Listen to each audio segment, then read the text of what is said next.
The story narrates the adventures that followed after the narrator's grandfather, who was an animal lover, bought Toto, a monkey. The story begins with grandfather buying Toto from a Tonga driver for 5 rupees. Toto was pretty and looked so out of place that grandfather decided to add him to his private zoo. He was, however, afraid of grandmother, who did not like him bringing home as many pets as he liked.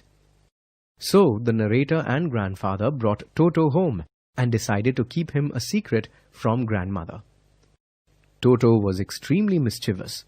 The narrator, at one point in the story, writes that if there is a part of the brain especially devoted to mischief, that part was largely developed in Toto.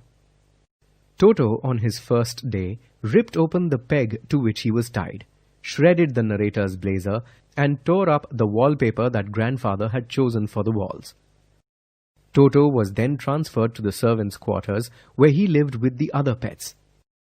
Usually, most of grandfather's pets got along well with each other. However, Toto kept all of them awake at night. To prevent further such issues, grandfather decided to take Toto with him to Dehradun. However, the journey was not the one grandfather was expecting.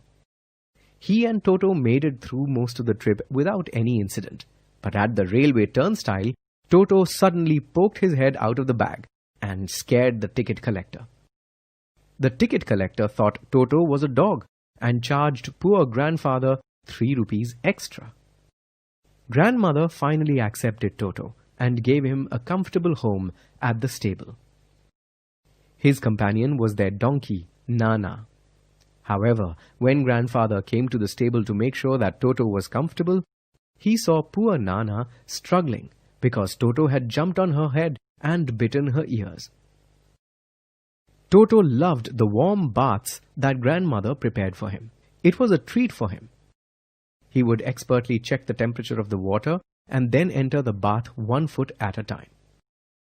Then he would soak and soap himself.